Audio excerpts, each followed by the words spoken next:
అందరికీ నమస్కారం. ఈ వీడియోలో మహాలక్ష్మి ఉచిత బస్ ప్రయాణం నాకు వచ్చిన ఆలోచనలు దానిలో నేను గవర్నమెంట్ పంపిన దాని గురించి చెప్తున్నాను.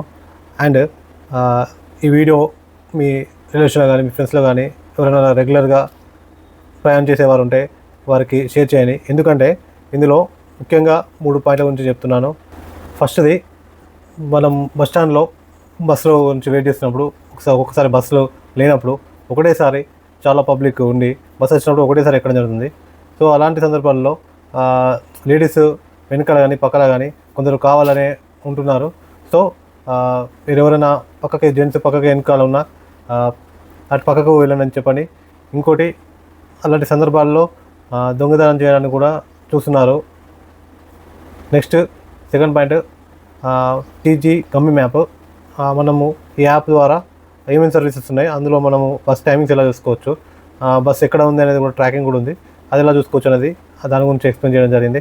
నేను ప్రభుత్వానికి మహాలక్ష్మి ఉచిత ప్రయాణం పథకం ద్వారా మహిళలు సంఖ్య పెరగడం వల్ల బస్సులలో ఎలాంటి ఇబ్బంది జరుగుతుంది, ఏమేమి ప్రాబ్లం అవుతుందని చెప్పేసి నేను గవర్నమెంట్కి ఏం పంపానో ఇలా ఎక్స్ప్లెయిన్ చేయడం జరిగింది. సో పేద మధ్యతరగతి చెందిన మనమే ఎక్కువ బస్సులో వెళ్తాం కాబట్టి వాటిలో ఇష్యూస్ ఏమనేది మనకి ఈజీగా అర్థమవుతాయి. సో ఆ ఇష్యూని ఎట్లా మనం సాల్వ్ చేయాలి, వాటికి ఆల్టర్నేట్గా ఎలాంటి చేస్తే బాగుంటాయి అనే ఆలోచనలు ఎక్కువగా మనకి తెలుస్తాయి. కాబట్టి ఈ వీడియో మొత్తం చూడండి, మీ యొక్క ఆలోచనని షేర్ చేయండి. సో నేను ఏమేమి పంపానో ఎక్స్ప్లెయిన్ చేస్తాను. బస్ ప్రయాణం వలన బస్సులో వెళ్ళేవారి సంఖ్య చాలా పెరగడం జరిగింది. బస్సులలో ప్రభుత్వ మహిళా ఉద్యోగుల సంఖ్య కూడా పెరిగింది. కొందరు మహిళలు ఎక్కువ అవసరం లేకుండా ఉచిత ప్రయాణం అని వెళ్ళడం వల్ల ముఖ్యంగా జిల్లా కేంద్రాల్లో పెద్ద సిటీలలో చాలా సందర్భాల్లో బస్సు ఎక్కే సమయంలో బస్సుల్లో తోపులాట జరుగుతుంది. మగవారితో కొందరు కండక్టర్లతో గొడవలు జరుగుతున్నాయి. కొందరు డ్రైవర్లు కండక్టర్లు మహిళలతో దురుసుగా మాట్లాడడం, కొందరు ప్రయాణికులు కండక్టర్ని డ్రైవర్లను తిట్టడం, కొన్ని చోట్ల కొట్టడం కూడా జరుగుతుంది. ఇదొకటి. నెక్స్ట్, కొన్నిసార్లు బస్ స్టాండ్లో కండక్టర్ టికెట్ ఇచ్చి వెళ్ళడానికి కూడా ప్లేస్ లేనంత బస్సు అంతా నిండిపోతుంది. అలాంటి సమయంలో పక్కన వేరే మగవారు ఉండడం వల్ల కూడా మహిళలు చాలా ఇబ్బంది పడుతున్నారు. కొందరు వృద్ధులు అసౌకర్యం గురవుతున్నారు. అనారోగ్యంతో ఉన్నవారు ఇంకా చాలా ఇబ్బంది పడుతున్నారు. నెక్స్ట్ థర్డ్ పాయింట్, బస్సు ఏ సమయంలో వస్తుందో తెలియక బస్సు ఎక్కేవారు చాలా సమయం వేచి ఉన్నప్పుడు బస్సు వచ్చే సమయంలో రన్నింగ్లోనే కొందరు బస్సు ఎక్కడం జరుగుతుంది. తర్వాత బస్సు ఎప్పుడు వస్తుందో తెలియక కొందరు ఒకేసారి ఎక్కడం, బస్సులో సీట్ ఆపడం, వేరే వారు కూడా సీట్ మేమే ఆపుకున్నామని బస్సు దిగేవారు దిగకముందే ఎక్కడం వల్ల వారితో వాదనలు జరగడం జరుగుతుంది. కొన్నిసార్లు ఒకేసారి 4-5 బస్సుల వారు వెళ్ళేవారు ఒకటేసారి వస్తున్నాయి 4-5 బస్సులు. ఇలాంటివి జరగడం వల్ల చాలామంది మహిళల్లో మరియు టికెట్ తీసుకున్న కొంత ఇబ్బంది పడుతున్న నిలబడాల్సి వస్తుందని చాలామంది మగవారిలో కూడా ఈ పథకం పట్ల వ్యతిరేకత వస్తుంది. కావున బస్ టైమింగ్ బోర్డులను ఏర్పాటు చేయడం, మహాలక్ష్మి మహిళలకి ఉచిత బస్ ప్రయాణాన్ని వేరే క్యూలతో కూడిన షెడ్స్ లాంటి వేయడం, పల్లె వెలుగు నూతన ప్రజాపాలన మహాలక్ష్మి ప్రభుత్వ బస్సులకు మాత్రమే ఈ పథకం అమలు అయ్యేలా అక్కడే నూతన రేషన్ కార్డు QR కోడ్తో టికెట్ తీసుకునేలా నూతన పద్ధతి తీసుకురావడం వల్ల ఎన్నో ఏళ్ళ నుండి ఉన్న ఈ పద్ధతులు మారి నూతన విధానం ప్రజలకి ఇబ్బంది లేని డిజిటల్ పద్ధతులు తీసుకురావడం వల్ల ప్రజా సమస్యలు చాలా తగ్గును. ఇతర రాష్ట్రాల్లో ఇక్కడ విధానం కూడా ఆచరించని పెట్టాను. చాలామంది ప్రజలు రేషన్ కార్డు నెంబర్ కూడా తెలియదు, కొంతమంది కొత్త నెంబర్ వచ్చినది అని కూడా తెలియదు, మరియు మీ సేవ నుండి తీసుకున్న ప్రింట్ని లామినేషన్ చేయించుకునే రేషన్ కార్డు లాగా భావిస్తున్నారు. కావున కొత్త రేషన్ కార్డు మంజూరు చేసి వాటితో అందరికీ ప్రజాపాలనలో QRతో ఉన్న డిజిటల్ కార్డు ఇవ్వడం వల్ల వాటిని స్కాన్ చేసుకొని లేదా సెల్ ఫోన్ యాప్ ద్వారా సులభంగా బస్ స్టాండ్లో బస్ టికెట్ తీసుకునే పరికరాలు అమర్చడం వలన కండక్టర్ అవసరం కూడా ఉండదు. సో అలాగే కండక్టర్ అవసరం లేకుండా మనకు డీలక్స్లో సూపర్ లగ్జరీలో కూడా టికెట్ ఇవ్వడం జరుగుతుంది. సో అలా కండక్టర్ లేకుండా ఇవ్వడం వల్ల కూడా చాలా ఇబ్బంది తగ్గుతుంది. అండ్ మనం బస్సు ఆగి ఉన్న ప్లేస్లలో అందరూ ఫుట్పాత్ మీదకి రావడం వల్ల వచ్చి ఒకటేసారి ఎక్కడం వల్ల చాలా ఇబ్బంది జరుగుతుంది. కాబట్టి సో అక్కడ ఉండే చైర్స్నే క్యాబిన్ లెక్క చేసేసి ఆ క్యాబిన్ల ద్వారా ఒక క్యూ లైన్ల ద్వారా వచ్చేటట్టు, లేకపోతే అక్కడే టికెట్ ఇచ్చేసి ఒక క్యూ లైన్ సెక్షన్ ద్వారా ఎక్కించడం వల్ల చాలా సమస్యలు తగ్గుతాయని ఇంకా కొన్ని ఆలోచనలు ఉన్నాయి. నేను తర్వాత వేరే వీడియోలో నేను షేర్ చేస్తాను. నెక్స్ట్, బాలింత గర్భిణీ మహిళలు వికలాంగులు వృద్ధులకు కేటాయించిన సీట్లలో అలాంటి వారు ఎక్కిన వాటిని వారు కూర్చున్న కండక్టర్లు వారు కూర్చొనివ్వండి అని కూడా అనడం లేదు. సో వారి విధుల్లో పలు మార్పులు చేసి మహిళలతో దురుసుగా మాట్లాడదని, ఎందుకంటే కొన్ని సందర్భాల్లో మహిళలు కనబడితే అసలు బస్సే ఆపడం లేదు. కొందరు మహిళలకి సెల్ఫ్ రెస్పెక్ట్ తగ్గిందనే ఫీలింగ్లో చాలా మంది భావిస్తున్నారు.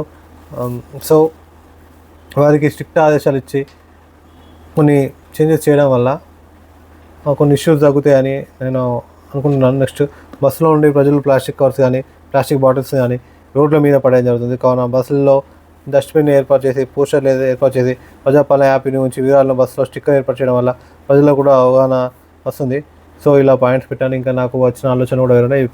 నేను నెక్స్ట్ ఇంకో వీడియో డీటెయిల్గా ప్రతి దాని గురించి నేను ఎక్స్ప్లెయిన్ చేస్తాను. మీ యొక్క ఆలోచనని కూడా మీ యొక్క థాట్స్ని కూడా నేను తీసుకుంటాను. సో ప్లీజ్ ఆలోచించండి. మనం సిస్టమ్ని మార్చడానికి మనం ఎలాంటి మనం చేయగలుగుతామో ప్రయత్నం చేయాలని అనుకుంటున్నాను. సో ఈ వీడియో నచ్చితే లైక్ చేయండి, ఈ ఛానల్ సబ్స్క్రైబ్ చేసుకోండి. ప్లే స్టోర్లో టీజీ గమ్యం అని టైప్ చేసి ఇలా వస్తుంది టీజీఎస్ఆర్టీసీ గమ్యం. సో దీన్ని ఇన్స్టాల్ చేసుకోవాలి. మొబైల్ నెంబర్ ఓటీపీ ఇస్తే ఇలా ఓపెన్ అవుతుంది.